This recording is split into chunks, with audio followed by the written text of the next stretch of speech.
The Balancing Act, Chapter 1, The Climb. It was alarm blared at 6 a.m. sharp. Another day, another grind. She dragged herself out of bed, threw on a wrinkled blazer, and grabbed a slice of toast as she ran out the door. Her office commute was a daily reminder of her stalled dreams. Packed subway cars, the stench of burnt coffee, and the endless loop of this long emails awaiting her arrival. At 28, Emma felt like she was running in circles. Her marketing assistant job barely paid enough to cover rent, groceries, and a $45,000 student debt loan. Every paycheck, her bank account seemed to laugh in her face. She wasn't lazy. She tried budgeting apps, cutting subscriptions, and even selling old clothes online. But her bank balance felt like quicksand. No matter what she did, she sank deeper and deeper. One rainy evening, while scrolling mindlessly through YouTube, Emma's thumb froze on a thumbnail that read, "The truth about escaping the rat race." Intrigued, she tapped play. The speaker's word hit like a bolt of lightning. You're stuck in the cycle of working, just paying bills. It's because you're building someone else's dream. True freedom comes from building assets, things that make you money even while you sleep. The more time you spend chasing liabilities, the longer you will stay trapped. You know what assets versus liabilities fully meant. But her heart pounded. Maybe there was a way out. Chapter 2, Seeds of Change. Emma couldn't stop thinking about the video. The speaker had outlined examples of passive income, creating digital products, investing in stocks, real estate, starting side hustles. But for someone with no extra money and no extra time, how could she even begin?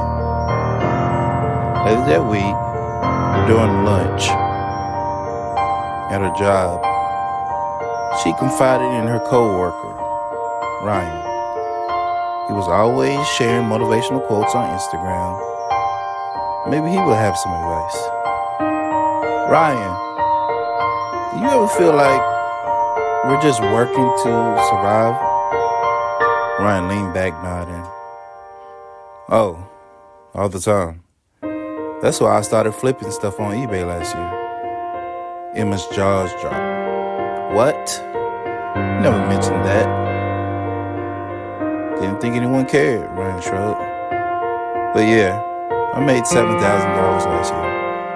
I just started small, buying vintage cameras from thrift stores and reselling them. And I'm trying to grow it into a full on-side hustle." Emma's mind raced. If Ryan could find time to do this, why couldn't she? "What's stopping you?" Ryan asked. "Honestly, time and I don't know where to start." "Start small," Ryan said, leaning forward. "What do you already know? What's one skill you can monetize? Maybe create something you can sell, like an ebook or an online course." Emma made a note. Find one skill. Chapter 3, The Trade-Offs. Emma spent the next few weeks soul-searching. She'd always been good at simplifying things, explaining complex ideas in ways people could understand. Her friends often came to her for budgeting tips, even though her own finances weren't perfect. One Sunday afternoon, she sat down with a notebook and wrote, "Skill, Simplifying finance. Idea. Create a YouTube channel to share financial advice for beginners. First step.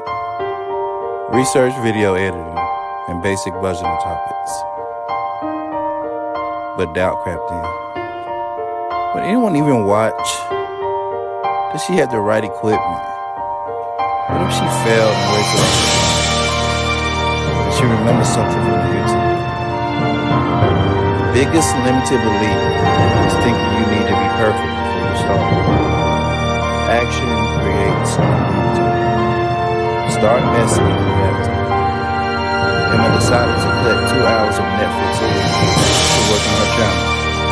It felt like a sacrifice, but she reminded herself, more of one thing means less of another, but less Netflix means more freedom. Chapter 4. Building the dream. Emma's first videos were rough. She filmed on her phone, stammered through scripts, and edited in a free app that crashed constantly. She got 15 views on her first video, 8 of which were her mom, but she kept going. She researched SEOs, learned how to title her videos to attract more viewers, and improved her thumbnails.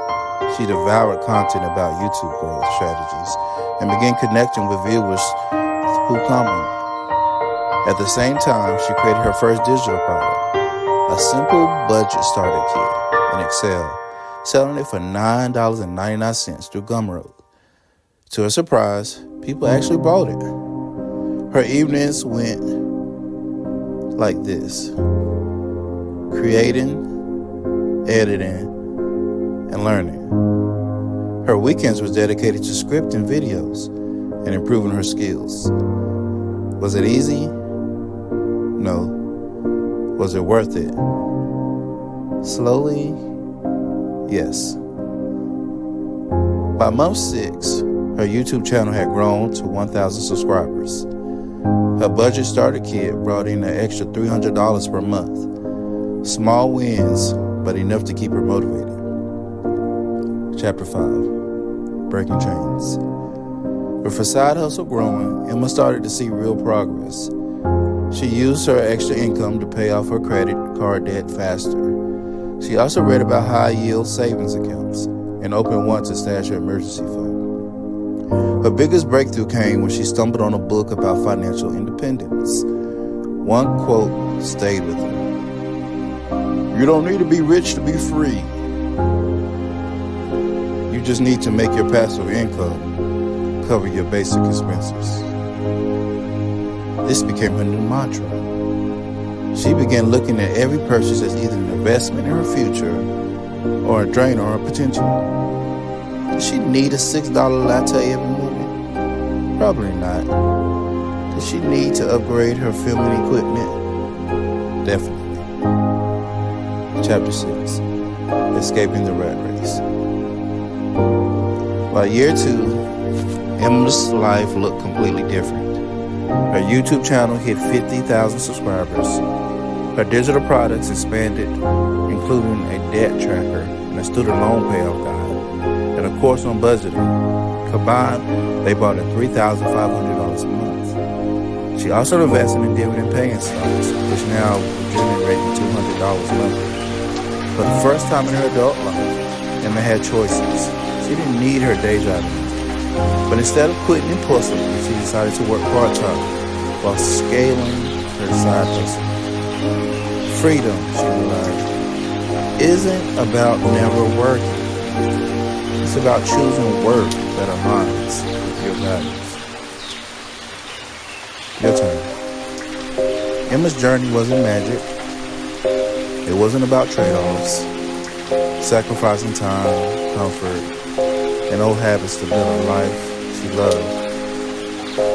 Her advice to anyone still in the grind is to start small. Focus on one skill or one idea you can monetize. Limit your liabilities. Don't waste money on things that you don't need or don't add value to you. Invest in assets, whether it's stocks, digital products, or skills Aim to create things that generate long-term. Ask yourself, what am I spending time and money on today that can be invested in the future? And most important, actions beat fear. It's okay to start messy. Just start. If you haven't had the opportunity to go ahead and subscribe to this channel, and I invite you just to go ahead and hit the subscribe button. But maybe more importantly, share the video with a family member, coworker, care about that could really benefit from doing story. And as we continue to build this community together, I want you to begin to think, what can you do right now to work towards your future? A New Conversation, Chapter 7. Emma was deep in editing her latest YouTube video when her phone buzzed with a text message from Ryan. Ryan, hey, you free for coffee? Got something exciting to share? Emma replied, sure, 3 p.m. Later that afternoon, they met at their favorite cafe. Ryan was practically glowing as he set his laptop on the table. What's up? Emma asked, intrigued. Okay, so you know how I've been flipping vintage cameras, right? Ryan began. It's been great, but I've been looking for something that's definitely more reliable. Something that doesn't have me hunting down for inventory. I started a print-on-demand store last month, and it's blowing up. Emma leaned in. Print-on-demand? What's that? Ryan grinned, flipping his laptop open.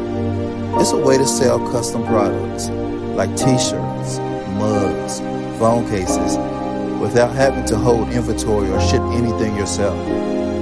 Platforms like Printify or Printful handle all the hard work.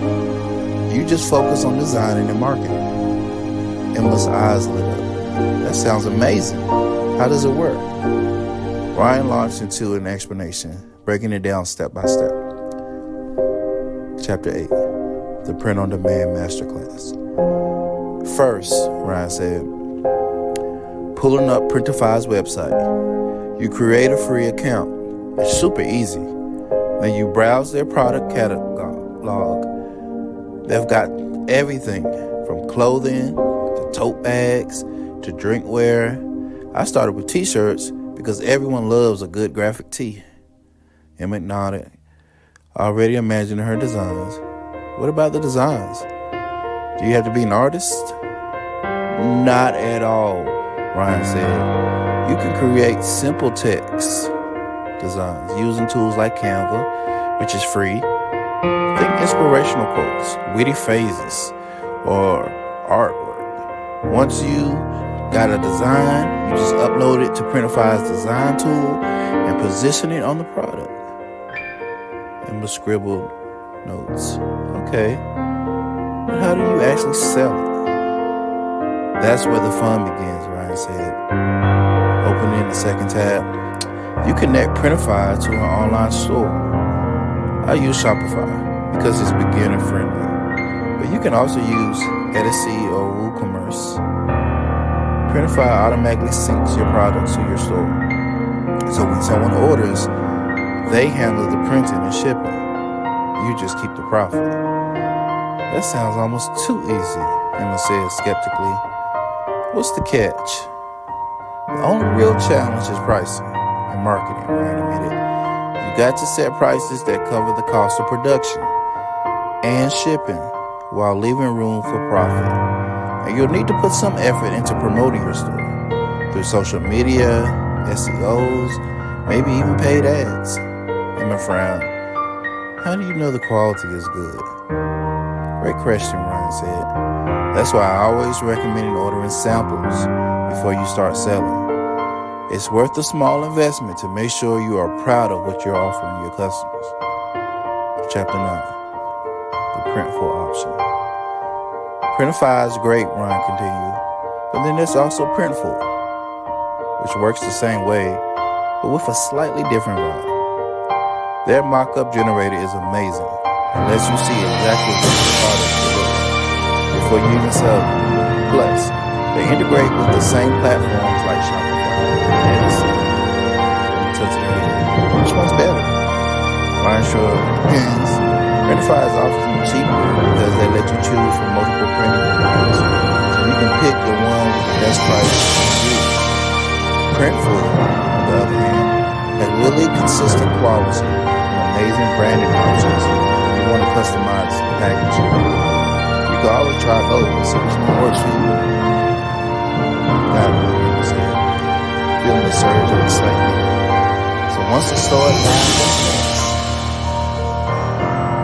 Chapter 10. The Launch Plan. Here's the thing, Ryan said, leaning forward. Just launching a store isn't enough. You've got to market the heck out of it. Here's what I did. Number 1, social media. I created Instagram and TikTok accounts for my brand. I posted behind the scenes content of me designing, plus mock-ups of the products. People love seeing the process. Number 2, SEO. Make sure your product titles and descriptions include keywords people are searching for, like funny t-shirts or custom coffee mugs. Number 3, content marketing. I started a blog on my Shopify store where I write about the gift ideas, design trends, and niche topics related to my products. It's great for bringing in inorganic traffic. Number 4, paid ads. Once I made a little profit, I reinvested it into Facebook and Google ads to drive even more sales. Emma was officially jotting down these ideas. How long did it take for you to see real results? Honestly, first couple of weeks were slow. By week 3, I got my first sale. After that, it snowballed. Now I'm making $1,500 a month from just that one store. And I'm just getting started. Chapter 11. Emma's next step. That night, Emma couldn't sleep. Her mind was buzzing with ideas. She'd always loved creating witty, motivational quotes. What if she turned them into t-shirt designs? The next day, she signed up for both Printify and Printful. Playing around with their design tools, she created a mock-up for a mug that read, "Coffee first, hustle always," and a tote bag with the words, "Chasing freedom, one day at a time." Emma ordered samples, excited to see her ideas come to life. As she waited for them to arrive, she started researching Shopify tutorials, SEO strategies, and social media growth hacks. Chapter 12. Building a store. Over the next month, Emma poured everything into her evenings and weekends into building her store. She named it Hustle, Spark Results, a nod to her journey of balancing ambition with self-care. Her first Instagram post featured design. Caffeine for the dreamers who need caffeine before chasing their goals. Shopping. She ran a giveaway to build up her audience, offering a free mug to one lucky follower who tagged a friend and shared the post. By the end of the month, she had 200 followers for sale. Chapter 13. The power of print on demand. As Emma's store grew, so did her confidence. She realized that starting small wasn't a weakness, it was a strategy. By the end of the year, Hustle Plus Heart Designs was earning $2,000 a month. Combined with her YouTube channel income, Emma had achieved something she once thought was impossible. Freedom. She wasn't rich, but she was in control. And that, she realized, was priceless. So what's the takeaway from you? Number 1, start today. Sign up for Printify or Printful and explore their tools. Number 2, focus on niche designs. Don't try to be like anyone else. Don't try to appeal to everyone. Find a specific audience, like dog lovers, gamers, or even fitness enthusiasts, and create for them. Be authentic. Be yourself. Number 3, test and retest. And retest. Order samples. Refine your designs. Don't be afraid to pivot if something isn't working. Number 4, market strategically. Use social media, SEOs, and email marketing to drive traffic to your store. Remember, every great business starts with one single idea, the courage to act on it, and the willingness to see it through. What will you be willing to do? And what will your store look like? Now's a good time to go ahead and hit that subscribe button. And why don't you share this video with someone that you know can benefit from hearing these ideas. And let's continue to grow this channel to make it as big as we possibly can, sharing the advice that we've come and learned along the way. Comment in the box. What store will you build today?